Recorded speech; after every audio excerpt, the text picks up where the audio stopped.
युवाओं के भविष्य को बचाने के लिए, युवाओं को सशक्त करने के लिए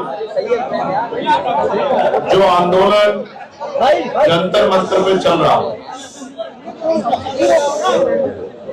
संविधान बचाने का, युवाओं के भविष्य को बचाने का, इंस्टीट्यूशन बचाने का जो आंदोलन जिसकी शुरुआत सीजेपी के साथियों ने की है, अब वो आंदोलन गति पकड़ रहा है। क्योंकि भले ही गर्मी क्यों ना हो, लेकिन संघर्ष से लोगों के दिलों में ठंडक जा रही है। मैं बड़ी जिम्मेदारी से कह रहा हूं, देश को जरूरत है। ये जंतर मंतर पे तो होना चाहिए, इसके साथ देश के हर एक कोने में होना चाहिए संवैधानिक रूप से, संवैधानिक मर्यादा के अंदर। जैसे यहाँ चल रहा है ऐसे ही आंदोलन पूरे देश में खड़ा होना चाहिए। और इसकी गूंज से सरकार को वो जो फैसले बंद कमरे में ले जाते हैं वो जनता के हितों को, नौजवानों के हितों को ध्यान में रख के लेने चाहिए। बुरा ये है कि 17-18 दिन से यहाँ अनशन चल रहा है। सोनम वांगचुक जी और 4 बच्चों से और मैं मिला हूं जो पीएचडी के स्टूडेंट हैं, वो अपने जीवन की परवाह नहीं कर रहे। मैं जब यहाँ आया उससे पहले मुझसे बहुत लोगों ने कहा कि आप जाके अनशन तुड़वा दीजिए, आप उनको समझाइए। लेकिन मैं यहाँ उनका हौसला तोड़ने के लिए नहीं, उनके हौसले को बढ़ाने के लिए आया। मैं ये कहना चाहता हूँ, एक आंदोलनकारी होने के नाते हमें जो संघर्ष कर रहे हैं अनशन पे, उनको समझाने की जरूरत नहीं।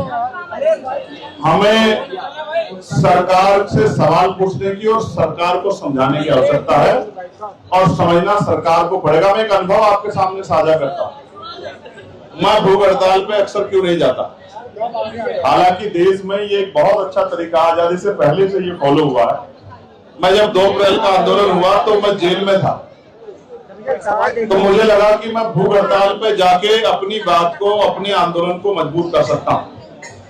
तो मैं 6 तारीख से भूख हड़ताल पे चला गया, और ये मेरा पहली बार था कि भूख हड़ताल का अनुभव। मैं लगातार 8 दिन तक भूख हड़ताल पे रहा। मेरे साथी मुझे अखबार की कटिंग पहुंचाया करते थे, तो अखबार ये लिखता था कि चंद्रशेखर 3 टाइम खाना खा रहे हैं, 2 तरह की सब्जी ले रहे हैं, दही ले रहे हैं, दूध ले रहे हैं। मुझे उस अखबारों को पढ़ के बहुत तकलीफ होती थी कि मैं इतनी ईमानदारी से आंदोलन कर रहा हूं, भूख हड़ताल कर रहा हूं, अनशन कर रहा हूं, जान की बाजी लगा रहा हूं, और मीडिया क्या कर रहा है। उस दिन मुझे समझ आया कि गांधी जी का रास्ता ज्यादा अच्छा आज की डिक्टेटरशिप वाली सरकारों में नहीं। इसलिए मैंने उसके बाद कभी कोई भूख हड़ताल नहीं की। लेकिन अब जब मैंने इनको देखा, सब लोगों को अपनी जान की बाजी लगाते हुए, तो मैं छोड़िए, मेरे जैसा एक भी आदमी घर नहीं रहना चाहता। वो इस आंदोलन में हिस्सेदार बनकर इस आंदोलन को आगे बढ़ाना चाहता। जब मुझे 8 दिन हो गए तो मुझे एक शख्स ने कहा, ये इनको भी काम आएगा। वो मेरे बड़े भाई थे, वो मुझसे जेल में मिलने आए। मुझसे कहा कि सरकार चाहती है आप मर जाओ, और आप भूखे रह के खुद ही मरना चाहते हो। अगर आपको कोई हत्या करेगा तो उसको जेल होगी, फांसी की सजा होगी, आजीवन सजा होगी। लेकिन अगर आप भूख हड़ताल में मर गए तो किसी को फर्क भी नहीं पड़ेगा। तो आप भूख हड़ताल का रास्ता छोड़ो, संघर्ष का रास्ता अपनाओ। तो मैंने तो 14 अप्रैल को संघर्ष का रास्ता अपना लिया, भूख हड़ताल तैयार करके, और मैं फिर से मैदान में आया कि बचेंगे तभी तो लड़ेंगे। लेकिन मैं चाहता था कि सोनम भाई जो देश की धरोहर है, एक महान वैज्ञानिक हैं, पर्यावरण के मित्र हैं, उनके जीवन कीमती है। मेरे बहुत सारे साथियों ने कहा कि उनसे कहिए कि वो अनशन तोड़े। लेकिन जब मैं उनसे मिला और मैंने उनकी बहादुरी को महसूस किया, तो मैं दिल से कहता हूँ कि घमंड, अनशन नहीं टूटेगा, इस सरकार का घमंड टूटेगा। 20 तारीख को मेरी बात का और आंदोलन होगा। उस आंदोलन में सबसे बड़ा सहयोग हमारा होगा, युवाओं का होगा, और इतना बड़ा आंदोलन होगा कि सरकार जो है संसद में भी घिरेगी और सड़क पे भी घिरेगी, संसद के बाहर भी गिरेगी। इस बात का मैं आपको विश्वास फिर आपको कह दूं कि आंदोलन जिंदाबाद के लिए है ही नहीं, ये आंदोलन तो संघर्ष का आंदोलन, ये कामयाब हो इसके लिए भी मैं प्रकृति से संतों गुरु महान पुरुषों से मंगल कामनाएं करता हूँ। और यहाँ बैठा हर एक आदमी सुरक्षित रहे। मैं सोनम भाई के लिए और अपनी बहन के लिए, नेहा के लिए और तमाम सारे भाइयों के लिए प्रार्थना करता हूँ कि वो स्वस्थ रहे। बस मैं ये अपील करूंगा कि आंदोलन को शांतिपूर्वक रखना, क्योंकि वो पूरी कोशिश करेंगे कि आपके आंदोलन को कोई सवाल खड़ा हो जाए। जिनके लिए आप लड़ रहे हैं वो नहीं जानते कि आप उनके लिए लड़ रहे हैं, इसलिए वो घर में चुपचाप बैठे। हर माँ चाहती है कि शहीद आजम चंद्रशेखर आजाद जी और सरदार भगत सिंह जी पैदा हो, लेकिन वो पड़ोसी के यहाँ क्योंकि शहादत देनी जिन्होंने ये कबूल होगा है, मैं उनका दिल की गहराई धन्यवाद करता हूँ कि उन्होंने जिम्मेदारी उठाई है। ये काम हमारा था, उन्होंने शुरुआत की, अब उनको अकेला नहीं छोड़ेंगे, हम उनके साथ करें हर तरीके से। कामयाब होगा आंदोलन, जीतेगा आंदोलन और इस्तीफा भी होगा। मैं प्रधान जी के लिए कहूंगा, धर्मेंद्र प्रधान जी, जो मैंने मंच से भी कहा था कि कुर्सी तो है, तुम्हारा जनाजा थोड़ा ही है। अगर कुछ कर नहीं सकते तो छोड़ क्यों नहीं देते? अगर आपकी नैतिकता ही खत्म होगी तो कोई क्या कहे आपको कि आप लोगों के मरने का इंतजार कर रहे हैं। जनता आपको भूलेगी नहीं, जनता याद रखेगी आपको, देश भी याद रखेगा, नौजवान भी याद रखेगा। पेपर लीक नहीं होना चाहिए, एनटीए जैसी एजेंसियों की कोई जरूरत नहीं है। फेयर सिस्टम हो, बच्चों के भविष्य पे हमला ना हो, बच्चों के भविष्य खिलवाड़ ना हो, इसकी जिम्मेदारी सरकार की है। तो जवाब भी सरकार को देना पड़ेगा, किसी दूसरे देश की सरकार से जवाब नहीं मांगा जाता। कोई दूसरे देश के शिक्षा मंत्री इस्तीफा नहीं देंगे, वही देंगे जिनके नेतृत्व में ये हुआ। जब आप सलाह लेना चाहते हो कि हम ये पॉलिसी लाए, न्यू एजुकेशन पॉलिसी लाए, तो जो अपराध हो रहा है उसके सर भी आप ही लो और आप ही जवाब दो कि बच्चों के भविष्य को बर्बाद करने वालों को, जिनकी जान गई है जिन बच्चों की, उनका जिम्मेदार कौन है? ये इंस्टीट्यूशनल मर्डर है, ये सरकारी सिस्टम के द्वारा हत्याएं हुई हैं, इसकी जवाबदेही सरकार की है। प्रधानमंत्री जी को, शिक्षा मंत्री जी को जवाब देना पड़ेगा, हम जवाब मांगेंगे। धन्यवाद। और शिक्षा मंत्री हम लोग को दहशतगर्द का, इसमें आप क्या कहिएगा? देखिए, सवाल नहीं टूटना चाहिए। लोकतांत्रिक व्यवस्था में सरकारों की जिम्मेदारी है, अगर कोई आंदोलन हो रहा है तो उससे मुंह ना फेरे, उनसे बात सवाल करें, हल निकाले। मुद्रे मध्य मार्ग की बात की है, लेकिन आप सवाल क्या करें, किसी के मरने का इंतजार नहीं कर सकते। आप जिम्मेदारी वाली सरकार नहीं, आप जिम्मेदारी वाले शिक्षा मंत्री नहीं। मैं बहुत जिम्मेदारी से उस संसद का मेंबर होने के नाते कह रहा हूँ, आप गैर जिम्मेदारी दिखा रहे हैं। आपको लगता है कि कितने दिन बैठेंगे चले जाएंगे, ये जाए ना जाए, लेकिन आप जरूर जाएंगे, मेरी बात को आप याद रखें।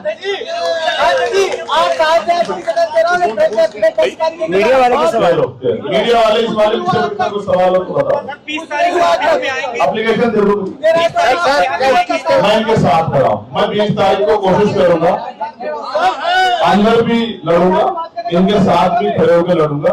मैं पार्लियामेंट के अंदर भी लड़ूंगा, पार्लियामेंट के बाहर भी जब इनका मार्च होगा इनके साथ रहूंगा और कोशिश करूंगा कि जब मैं दिल्ली आ जाऊंगा, हाउस चलेगा, तो रात में भी इनके साथ रहूंगा। मैं अपने इन भाइयों को अकेला छोड़ूंगा जिन्होंने अपनी जान को दांव पे लगाया है, जो सरकार के टारगेट। ये लोकतंत्र है, कीमत है। आज कितने लोगों की नींद उड़ जाएगी और कितने लोग अनशन पे बैठ जाएंगे सरकार में? मैं फिर आपसे कह रहा हूँ, लोकतंत्र है, यहाँ सबसे ताकतवर देश का संविधान है और जो लड़ रहा है उसको देख के लड़ने वाले लोगों की संख्या रोज बढ़ेगी। मेरी बात करते हैं संसद के अंदर आप लोगों की रणनीति इस वक्त क्या हो पाएगी? क्योंकि अगर ये यहाँ से जाते भी हैं, मार्च करते हैं, तो मुमकिन ये भी है कि इनको दोबारा से जनता दफ्तर में बैठने ला दिया जाए। और सरकार किस चीज से डर रही है? या ये सरकार की एरोगेंस है? क्यों कोई कार्रवाई नहीं है सरकार की तरफ से? हम दोनों चीजों का ध्यान रखेंगे कि धरना स्थल भी हमसे ना छीने और हमारा मार्च भी। एक बात, दूसरी बात, सरकार लोकतंत्र को राजतंत्र समझ बैठी है, इसलिए सवाल नहीं करना चाहती। इंतजार कर रही है कि एक दो लोग शहीद हो जाए, तब वो ये कहे कि भाई इस आंदोलन की जिम्मेदारी आंदोलनकारियों पर, इनकी वजह से शहीद हुए हैं। मैं फिर आपसे कह रहा हूँ, सवाल नहीं टूटना चाहिए। सवाल एक उचित माध्यम है समस्याओं के हल का। ये सरकार के खिलाफ लोग नहीं है, ये सरकार की नीतियों के खिलाफ लोग यहाँ खड़े हैं। सरकार को जनता ने चुन के भेजा है, तो सरकार की जिम्मेदारी है कि वो जनता जन भावनाओं का सम्मान करे। युवाओं को नकार के कोई सरकार नहीं चली, आप मेरी बात को याद करना। सरकार जब नौजवान खिलाफ खड़ा होता है ना तो बड़े बड़े निजाम उतर जाते हैं, तो कुछ भी नहीं। ये तो बैसाखी हो गई सरकार। आप तो देखते हैं सरकार इन लोगों को आतंकियों की टीम भी कह रहे हैं, धर्मेंद्र प्रधान नितिन नवीन भी इनको आतंकी कह रहे हैं, तो डायलॉग तो छोड़ दीजिए, इन पर लेबल चिपकाने में बिजी है सरकार इस वक्त। उनका बस चले तो वो सोनम वांगचुक जी को भी कोई नाम दे दे, लेकिन इन्हीं सरकारों ने सम्मान दिया तो कर नहीं पा रहे। मैं फिर आपसे कह रहा हूँ, जो लड़ेगा उसको ये आरोप सहने के लिए तैयार रहना पड़ेगा। मैं तो बहुत दिन से सह रहा हूँ, अगर आरोपों से डरेंगे तो फिर लड़ नहीं पाएंगे। मजबूत रखो सीना, इतने वार होंगे आपकी पीठ और सीने पे, हर एक वार सहना है और कुछ नहीं कहना, बस अपने आंदोलन को मजबूत करके आगे बढ़ना।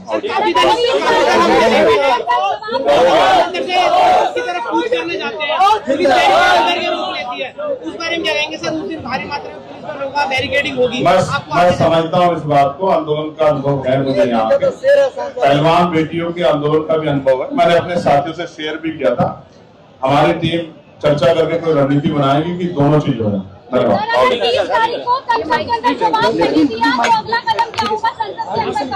21 में भी चलेगी, 22 में भी चलेगी।